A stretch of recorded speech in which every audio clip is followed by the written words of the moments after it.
Hi. So this video has been long overdue in my opinion. I've been meaning to do this one for a while, ever since I did my Vegeta video, but what with schoolwork and work and all that, I've just been, having to put this off again and again and again. However, after doing, some outlining for my points and finally getting around to thinking about what I'm going to say, I am ready to give you guys my Goku character analysis.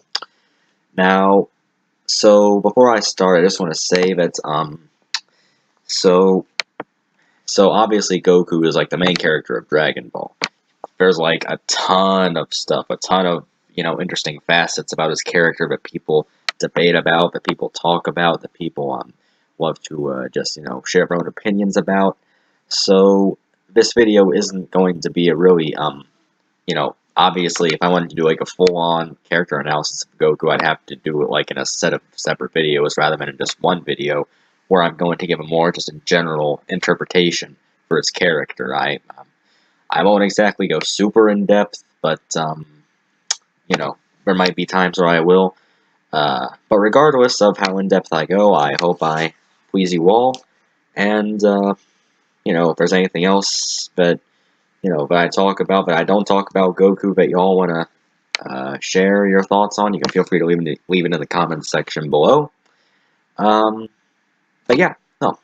Anyway, so without further ado, here is my character analysis for Son Goku. So, Goku, at the very start of Dragon Ball, is a very simple character with a very simple story. So, he was found by Grandpa Gohan as a kid. As we later find out, he was abandoned as a child by his Saiyan father, but that's later on in Z. But Grandpa Gohan finds him and raises him as his own son. He was a very belligerent child, as we see in the Bardock special, until he eventually bumps his head, when he at which point he becomes more calm, more peaceful, more happy-go-lucky, very light-hearted kind of person. But very light-hearted kid. And yeah, so he grows up without much of a care in the world, and obviously Grandpa Gohan dies, and from that point on, he takes care of himself. He just hunts for food in the forest and all that. He lives a pretty simple life until Bulma shows up. And then when Bulma shows up, he finds himself dragged into all these adventures with, fighting the Pull-Off Gang, going in a 22nd World Martial Arts Tournament and all that, training with Master Roshi. And, admittedly, his character is pretty simple for the first few arcs of Dragon Ball. He doesn't really go through much change, but, he does go through, but the first time where we see him, start to change, or his character start to show some, I guess, development or growth. Or, I guess the first time we see him make any sort of serious moral choice is when, all the way in the Red Ribbon Army arc, when Mercenary Tao shows up. And, of course, Goku meets Upa, and he's friendly with him. And then Mercenary Tao shows up, and, the story, he kills Bora, Upa's dad, and then Goku decides to go on a quest for the Dragon Balls to wish Bora back to life. What's interesting about this part of the story, when Goku decides to avenge Bora's death by bringing him back with the Dragon Balls, is that there's a panel in the manga that implies that he did not exactly do this. It wasn't exactly an easy decision for him to do, because at this point in the story, he had the 4-star Dragon Ball, which was symbolic of his dead grandfather. It was an object that he viewed that as an extension of his own family, of, Grandpa Gohan, the family that he never had. And he knew that if he were to bring Bora back to life with the Dragon Balls, it would mean, sacrificing the 4-star ball. Essentially sacrificing the last remnant that he had of his late grandfather. There's a panel in the manga where he just kind of looks forlornly, where he looks at the 4-star Dragon Ball for a moment, as he's considering like the options of, should he use the Dragon Balls to bring Bora back to life, or should he keep the 4-star Dragon Ball? There's a panel in the manga where he kind of just looks at it until he makes his decision to, where he decides that he's going to put the needs of others, of someone else, of Upa, over his own desire to keep his family heirloom, to keep Grandpa Gohan. And this is the first time where we see him make a decision that, this is the first time where we see a sort of like a conflict in him. It's a really subtle moment, but it's really profound when you dig deep into it. It's the first time in the story in Dragon Ball when we see Goku go through some sort of inner conflict, and it's resolved fairly quickly, and then he goes on his adventure to hunt down the Dragon Balls. Now, of course, you know the story. As he hunts down the Dragon Balls, he fights Mercenary Tao. He fights Commander Red, Commander Blue, Commander Red, Commander Black. He fights through the whole Red Ribbon Army. And an interesting point to make is that Goku, at a young age, had a good understanding of the differences between good and evil. He had a good understanding of a good person versus a bad person.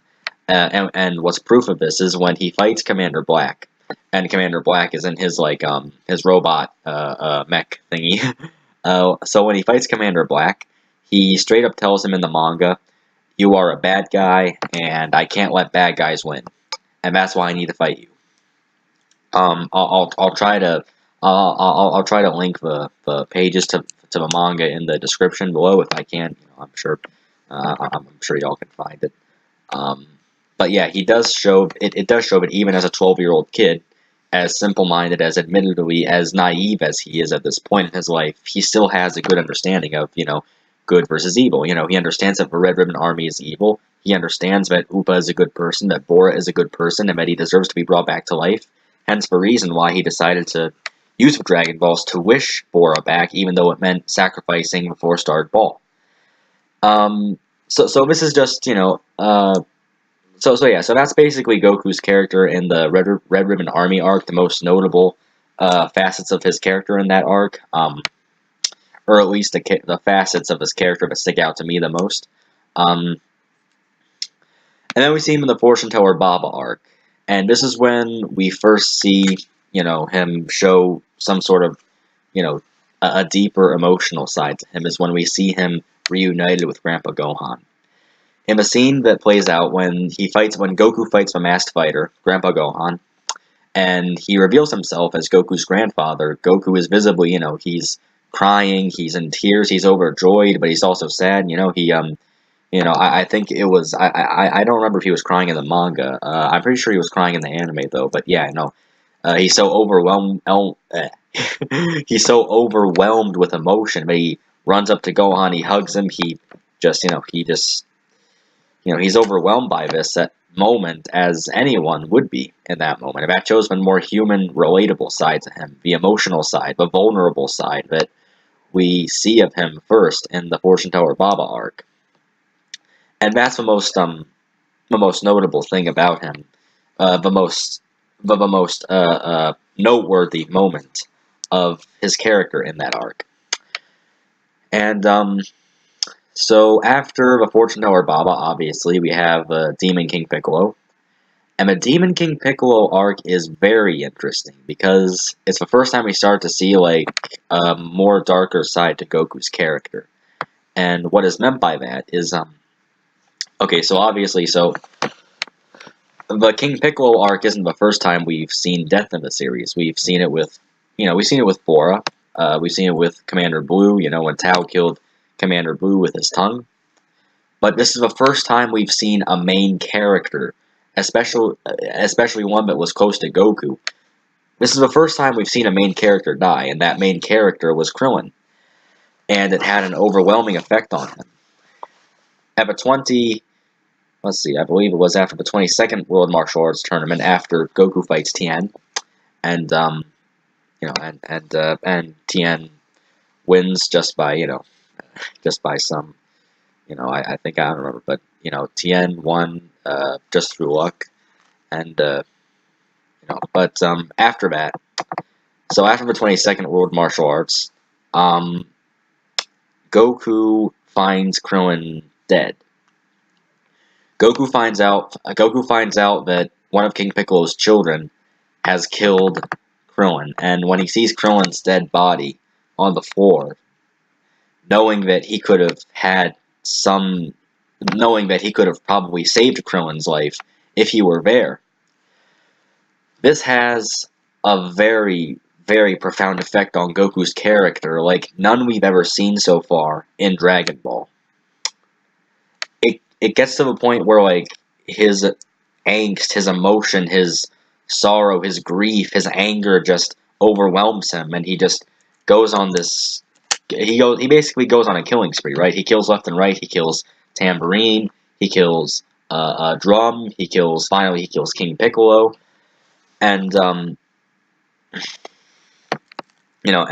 this is the first time that, as a young kid, this is the first time that we ever see him in that state of turmoil, when he's confronted with the reality of his own friend dying. Considering how close him and Krillin were, training under Master Roshi and fighting at the World Martial Arts tournament and all that, and all the adventures they shared together. It's a very somber moment that marks a much darker chapter in Dragon Ball history, when we see the main character, again, someone who was as close to Goku as Krillin was, dead. And, and obviously this gets rectified later with the Dragon Balls and stuff, but, I don't think resurrection was assured at that time. I think it might have been, but I'm not sure.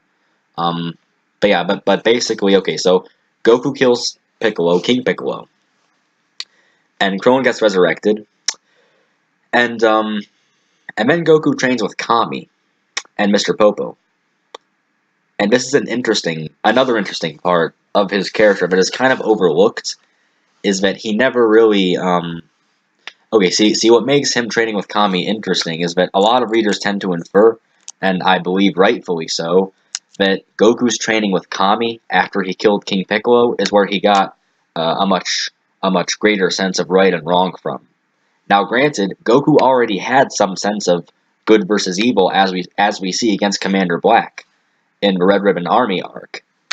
However, training with Kami is where he more than likely, where I believe it was even outright stated that training with Kami is where Goku got his sense of mercy from, his sense of compassion and unwillingness to kill, unlike how he was willing to kill in the King Piccolo arc.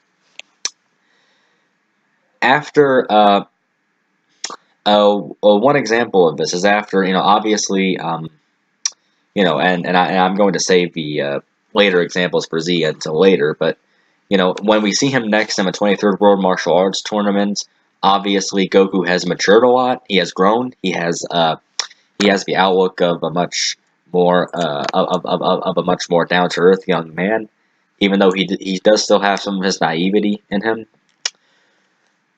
He fights King Piccolo, and obviously, the story. He fights King Piccolo. Eventually, he wins, and the end of a fight is very interesting, because this is the first time where we see Piccolo, where we see Goku's willingness to show mercy to his enemies. And he does this, so at the end of a fight, when Piccolo is severely injured, Goku gives him a Senzu Bean. And he does this for selfish reasons, and also altruistic reasons as well. Because if Piccolo dies, Kami dies, and Goku doesn't want Kami to die. But more than that, well, not more than that, but he also tells Piccolo, I can't lose my arch rival just yet. He views Piccolo Jr. as his equal, as his arch rival, as his opposite, and so he can't stand the thought of losing him, of Piccolo dying so soon. And of course, this decision to give Piccolo the Senzu Bean, you know, it comes out of an act of mercy, also an act of selfishness, which I think many people tend to over exaggerate the selfishness part, but you know, but that's another video, I think. but but yeah, this is the first time we see Goku unwilling to kill. Unlike how he was against Mercenary Tao when he thought he killed him, unlike how he was against I'm pretty sure he killed Commander Black. Unlike how he was against Tambourine, Drum, and King Piccolo, where he was just killing left and right out of a thirst for vengeance. And you know, and a large part of this is due to him training with Kami and learning that a greater sense of benevolence and mercy. So yeah, so that's all of Dragon Ball. And then moving on to the Z portion to a Dragon Ball Z. Yeah, Dragon Ball Z. So obviously, at the first episode of Dragon Ball Z, you know, at the start of Dragon Ball Z, you know, Goku's character, you know, begins to very drastically change from when we see him in Dragon Ball. He's matured. He's become a family man. He has a wife. He's married to Chi-Chi. He has a son named Gohan. He, you know, he hasn't he has spent a lot of time with his family at this point, to the point where he's not really spending, or to the point where he, you know, he hasn't really even spent much time with his friends, Roshi, Krillin, and Bulma. And he tells them as much, or I believe they tell him as much, when he sees them for the first time in 5 years. And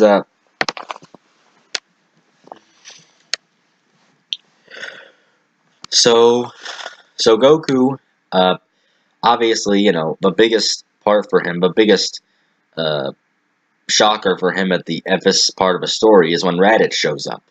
And Raditz arrives, of course, and Raditz tells Goku about his past and about his Saiyan heritage, and explains that, you know, that Gohan found Goku as a baby. Grandpa Gohan found Goku as a baby because he was abandoned, but he was left on Earth to kill all the inhabitants and leave not a single one surviving. And he informs Goku that he's from a race of space pirates named Saiyans who kill people on other planets and sell it off to the highest bidder. And not only that, but Raditz is Goku's biological brother, and you know, and as you can imagine, this news, you know, it greatly shocks Goku. You know, he's in a state of like disbelief, like, oh, holy shit, like, like what's happening? Like, I'm an alien, like I'm part of this otherworldly gang of space pirates, and plus, like, this guy shows up and he's my brother. Like, holy shit. I mean, that's a lot to unpack for just one character in one arc. But, you know, but obviously he doesn't have time to dwell on this because Raditz kidnaps Gohan, and Goku teams up with Piccolo to save Gohan, you know, vowing to rekindle their rivalry again after they defeat Raditz. So you know the whole story. Goku and Piccolo fight Raditz. Goku sacrifices himself.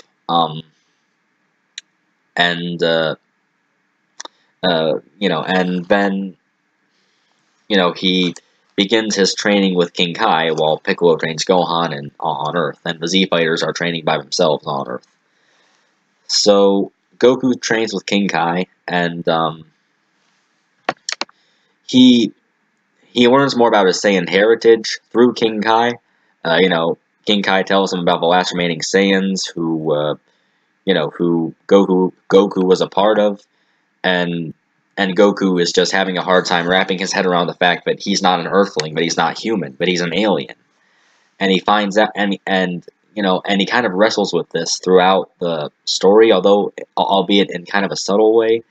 He wrestles with that idea of him being part of this intergalactic, you know, gang of, you know, of space murderers. And, you know, and so that happens, and then Goku is finished training with King Kai. He knows the Kaioken and the Spirit Bomb, and then he fights Vegeta. And one, you know, and one interesting part about the fight with Vegeta is how, you know, Goku, when Vegeta turns Uzaru and in the Grade 8 form, Goku learns about how, how Grandpa Gohan was killed by a monster who came out when the full moon struck. And he pieces the bits together and finds out that Goku himself is the reason why Gohan is dead, why Grandpa Gohan is dead. And he's sad about this. He asks Gohan to forgive him, Grandpa Gohan to forgive him, and asks that whenever whenever he might see Grandpa Gohan in heaven, that he'll be able to say sorry to him. So that's a sobering moment. That's another sad moment. A very deep, subtle moment on Goku's part. And then the fight goes on. Goku defeats Vegeta with the help of Gohan, Krillin, and Yajirobe. And then Goku does something else. He shows his mercy side again. Well, it's not really mercy, because it's more done out of like selfish reasons. Unlike the Piccolo fight, where it was also kind of like done out of altruistic reasons. The motives for allowing Vegeta to live are purely selfish, and he tells Krillin as much. He tells Krillin that when he was fighting Vegeta, as Krillin is about to like stab Vegeta, like impale Vegeta with Yajirobe's sword, Goku stops him and tells him that he sensed a great power within Vegeta that he wants to accomplish, that he wants to overcome, that he wants to surpass, and that he wants to prove himself as being better than Vegeta one day. And that's why he can't allow Vegeta to die yet. And Krillin reluctantly, allows Vegeta to live, and this is something that Goku later shows regret about. Later on, when Bulma finds them, and he's being transported to the hospital in the Capsule Corp airship, he says how sorry. Goku says how sorry he is that he let Vegeta live, in that moment of weakness where he wanted to become better than someone else. So it shows that he is able to. It shows that number one, Goku is, does have a selfish side to him that clouds his judgment, and against his better will, against his better judgment, does allow others to. It does endanger others. It shows that number two, that as we see later, that Goku is capable of, of recognizing these mistakes and and owning up to them, and apologizing for them, and hopefully never having to do them again, having to make those same mistakes again, even though he does, but whatever. So he lets Vegeta live, and then the Namek saga starts, and Goku takes the Senzu Bean, travels to Namek so that he can save Gohan and Krillin and the others from Frieza. I'm sorry, sorry if I'm pausing. It's like 1 a.m. here, and I'm trying to stay awake, but yeah, you know the story. So Goku fights Recoome. He fights Jason Berger, and an interesting facet of his character. But we also see his merciful side start to play out more in this arc, because he chastises Vegeta for wanting to kill Jason Berger. No, he chastises Vegeta for killing Recoome and Berger when they were helpless to defend themselves, and he chastises Frieza for doing the same thing against Vegeta. So again, this shows his more benevolent, more merciful side that he got from training with Kami back in Dragon Ball. It also shows that he's willing to, even though he's kind of wrestling with the notion that he's a Saiyan, that he is still leaning more towards that benevolent, kinder human side. But he hasn't quite accepted his Saiyan heritage, because he is showing mercy to others when that's not the Saiyan thing to do. Of course, all of this, eventually, he manages to work past this, to get past this, when Frieza kills Krillin. And when Frieza kills Krillin, obviously, you know the story. Goku becomes Super Saiyan. He is overcome with rage at this point. And the first thing he does when he becomes a Super Saiyan is to tell Gohan to leave. Meaning that he is so overcome with hatred and rage and just pure, undefiled, rage,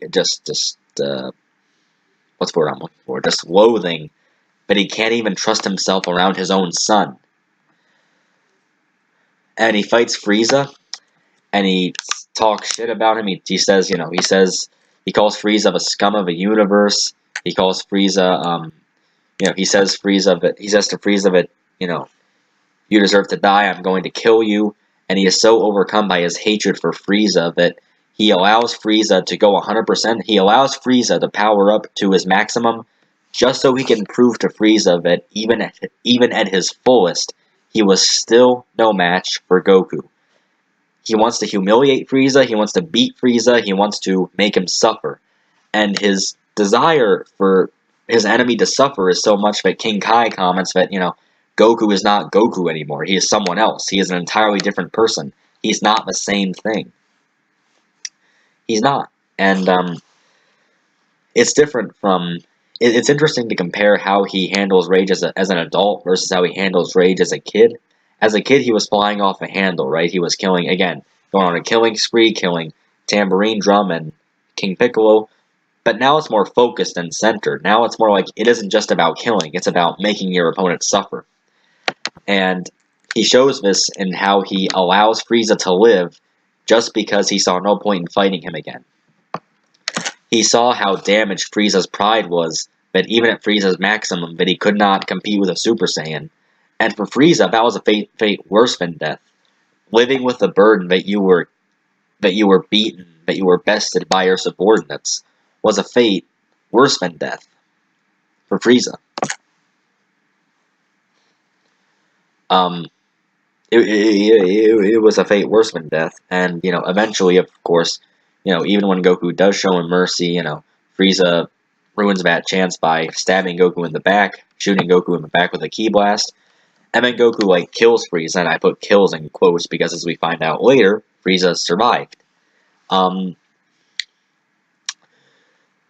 Goku as a Super Saiyan is very interesting and a little more complex because even though he is overcome with rage, at the end of it all, when he is forced to kill Frieza, he has a look of sorrow on his face, a look of pain that he didn't have when he killed Tambourine or Drum or King Piccolo or Black or Commander Black. It is the first time where after we see Goku is in a position where he's forced to kill someone that he has a look of regret, a look of just, I wish I didn't have to do that, which harkens back to his his grasp of his learning of showing mercy versus beating your opponent, showing good versus evil. It harkens back to him being a more merciful character after he trained with Kami, and this makes it more difficult for him to finally be in a position where he kills someone after that.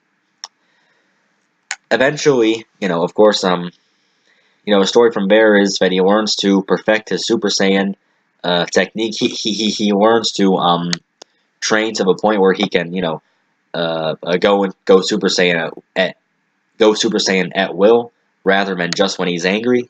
He trains with the Yard Rats. He learns instant transmission, and then he shows up, and then we get into the androids arc with future Trunks and all that, and another facet of Goku's, I guess, selfish side is seen when he is willing to let Dr. Gero and Android 19 live, because he wants to fight them again. So when future Trunks arrives and tells the Z Fighters about the android threat, Bulma's first response is that we should kill them immediately. But Goku's like, no, and Vegeta, Goku and Vegeta together are like, no, we need to. I want to fight them. I want to see how good they are, and this, and this harkens back to Goku's whole selfishness, his desire to fight, sometimes clouding his judgment. Even though at the end of the day he still wants to, he still wants to do what's right, and protect the Earth and stuff like that, but. Then later on, in the androids arc, okay, so he confronts Android 19, he confronts Android 20, and he gets knocked out with the heart virus. And after this, he is surprisingly absent throughout most of the Cell arc. Because when you think about it, there are only two major things that he does throughout the entirety of the Cell arc, and that is save Piccolo from save Piccolo from a semi-perfect Cell. When semi-perfect Cell is about to is about to kill Piccolo. Goku saves him, and then after that he trains Gohan. His training with Gohan, is interesting. But it shows that he's developed more as a father and as a family man, and it also shows that he is willing to, develop a plan to think through a plan to defeat Cell. And his plan is kept secret for the most part. We don't know what Goku's plan is to kill Cell after he trains with Gohan, because at that point when him and Gohan are done training in the hyperbolic time chamber, they exit, and Goku spends the next 10 days just spending time with his family and just having a good time, and just forgetting about tomorrow and forgetting about the Cell games. And even though it's lighthearted for the most part, the readers, the audience kind of senses a twinge of just uncertainty or a twinge of darkness that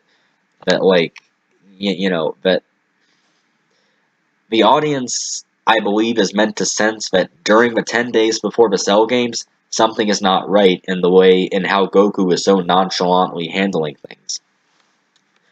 Krillin and I believe Chi-Chi and Gohan, take note of that, and what really sets off the red bell is when Chi-Chi asks him, so when Goku is about to go to the Cell games at last, Chi-Chi asks him, "Goku, please tell me that whatever plan you have, that it does not involve Gohan fighting." And Goku doesn't answer her and just leaves, and of course this leaves Chi-Chi very, understandably, very worried. So as we find out, Goku's plan all along was to have Cell unleash the rage within Gohan, so that Gohan would become Super Saiyan 2 and defeat Cell. Now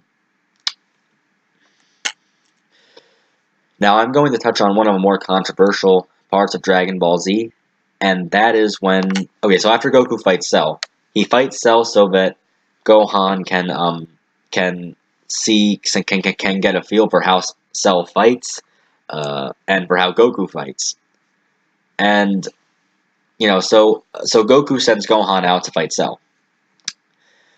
And Goku's mistake here is that he did not take into account Gohan's pacifistic nature. And that's why, the big controversial moment I'm talking about is when Goku gives Cell the Senzu Bean so that Cell can heal, and then when Cell fights Gohan, he beats the shit out of him. And Piccolo calls him out on this, and Goku realizes the terrible mistake he's made, and then is willing to intervene and to save his son's life. The intent behind the Senzu Bean was to allow Cell to awaken the rage within Gohan, because from Goku's perspective, Goku not taking into account Gohan's pacifistic nature, he believed in his mind that Gohan would be more than able to unleash his rage if Cell were fighting at full potential. Anything below that would have more than likely kept Gohan from reaching that potential. That's Super Saiyan 2. But as we see, that wasn't the case. Even though Gohan did eventually become Super Saiyan 2, it wasn't through the Senzu Bean, and Goku and Piccolo both were willing to correct that mistake. This shows how Goku is adaptable, willing to learn from his mistakes, however big they may be, however questionable they may be, and then and then works toward being a better person because of it.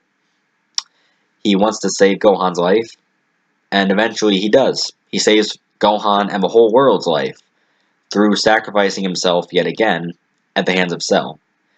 And this particularly is a very deep moment, because as Goku is about to sacrifice himself, is about to teleport Cell to King Kai's planet, He tells Gohan for the first time, "I'm proud of you. Tell your mom I'm sorry for everything I've done, and I'm proud of you." And he acknowledges how selfish he's been, how many hard times he's given Chi-Chi and Gohan. And again, this harkens back to his more introspective side, his willingness to recognize his faults and to apologize for them and to work past them and to make up for them, and how he's willing to provide a good life for his family. In this case, providing a good life means sacrificing yourself so that Cell, a bug monster like Cell, does not, destroy the Earth.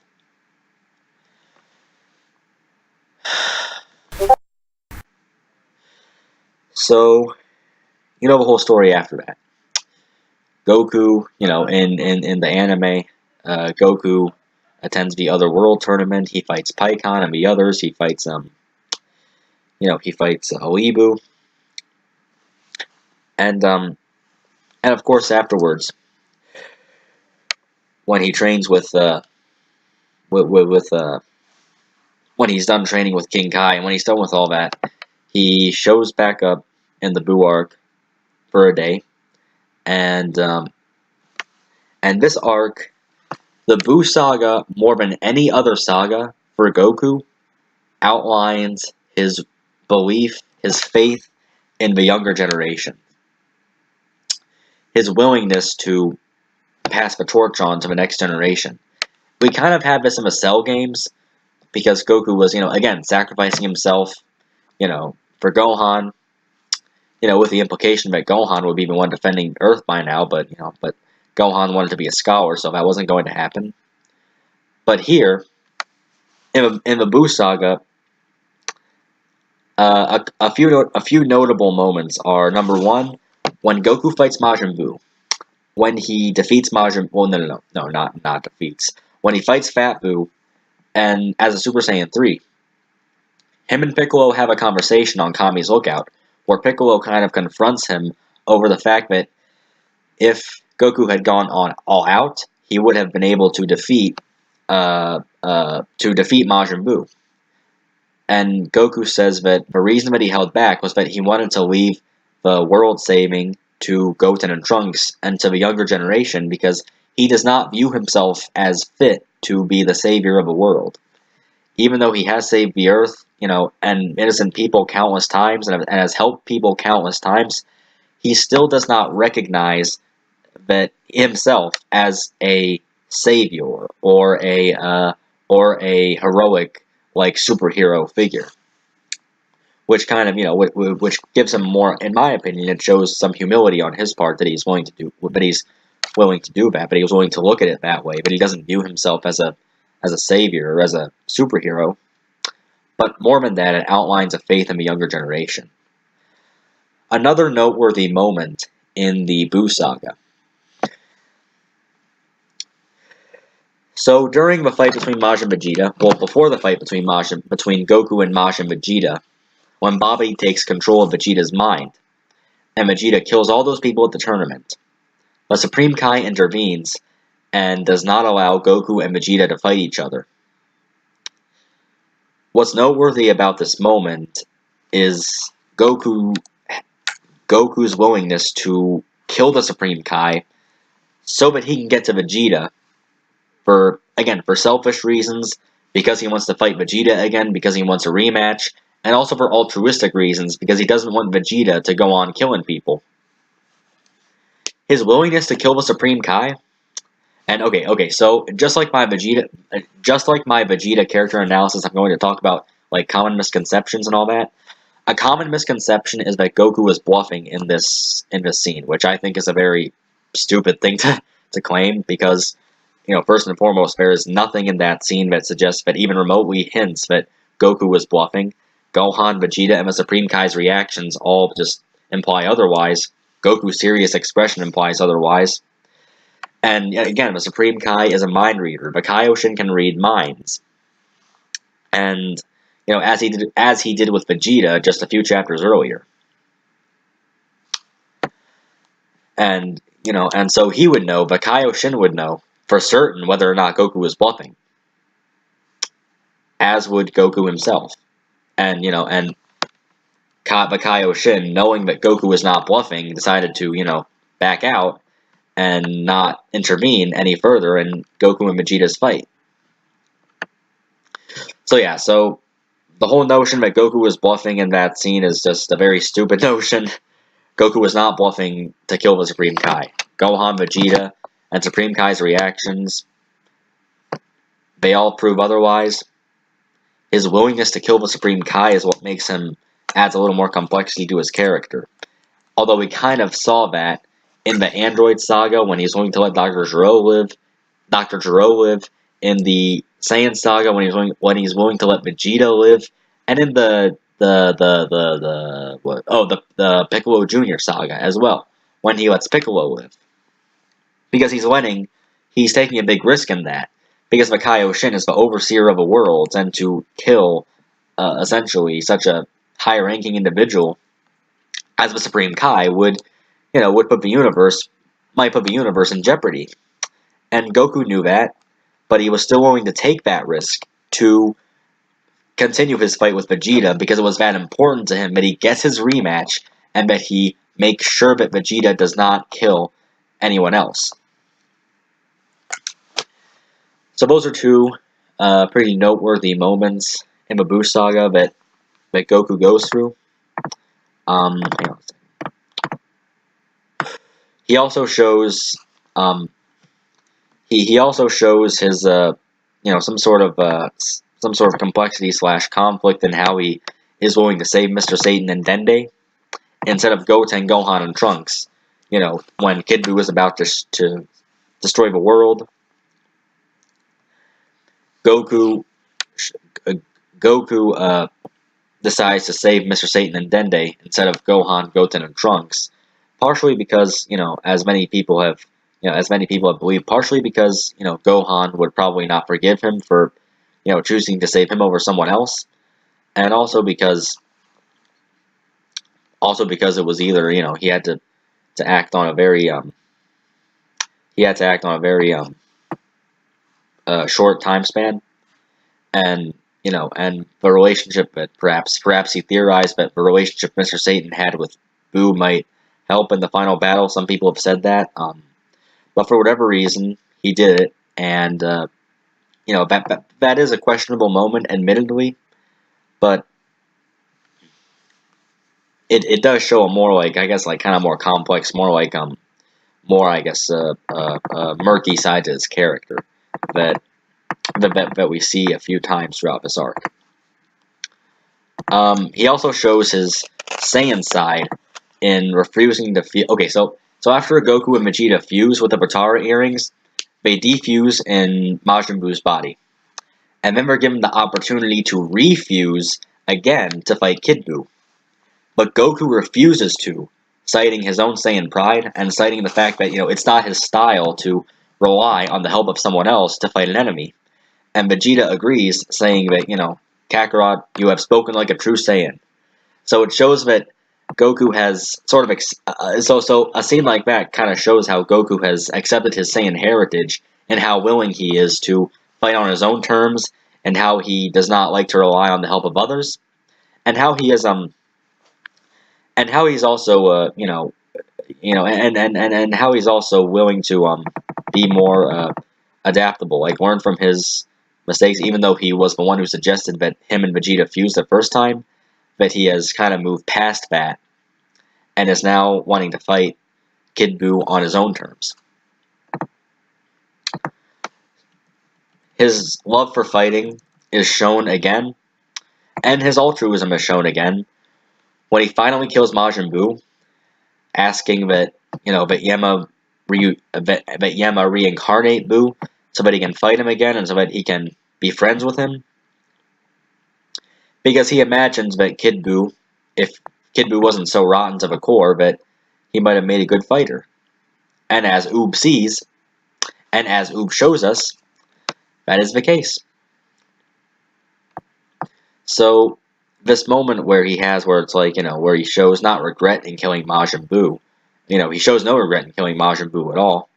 But he shows, like, this moment of, like, wanting Buu to be reincarnated as a good person, which is not something he's ever wished for any enemy before this. This shows that Goku is far more has a greater sense of good and evil now, that he's not totally against killing enemies, but he also wants to give them the opportunity to redeem themselves in a more proper fashion. Whereas with Piccolo and Vegeta, Goku just kind of let them live and just kind of took a big risk in that because they were still evil. But with Majin Buu, he took a precaution to kill him first and then wish that he be reincarnated as a good person, which I believe shows some growth on his part, some willingness to, some change on his part, that he has found the proper way to handle an enemy that is posing a threat to him. He kills them, and then he wishes for them to be reincarnated as a good person. I think that's a very that shows a very that's a very foolproof plan if you want to find a balance between killing people and you know, having a good time with them. I think that's a very good plan for him. And of course, his faith in the younger generation shows up again when he finds Oob and he trains with him. He leaves to train with Oob, and he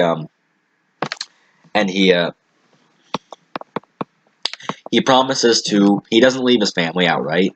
He promises to visit them again. He promises to see them again. I believe a manga, Neko Majin Z, showed that he did meet with them on a regular basis, even when training with Oob. But it shows his faith in the younger generations and that he is willing to pass on everything he learned to Oob, so that Oob can eventually become the protector, be the kind, heroic figure that Goku was. And I think this is a very fitting end for Goku's character, that he's willing to, now that he's, been taught by many people, he's been taught by Roshi, by King Kai, by Kami, now he's going to impart that knowledge onto his own student, which I think is a very fitting end for his character, and I think is a very good place to wrap up. So in conclusion, Goku is an awesome character, one of my favorites, and I think that there are many interesting interpretations and interesting different facets about his character that people have to talk about. A very interesting character to analyze, and a much deeper one, I think, than people tend to give him credit for however many people might scoff at the concept of there being any sort of depth in Dragon Ball. I think that when you analyze characters like Goku, you can get a lot of it if you look hard enough and if you pay enough attention. But yeah, no, that's my character analysis for Son Goku. What else do I have to say? Oh yeah.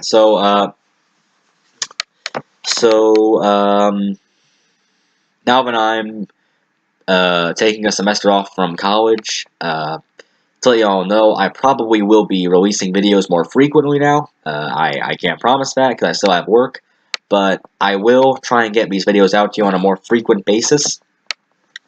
I love doing these videos. I love talking Dragon Ball. I love discussing with you guys your opinions in the comment section. I really appreciate all.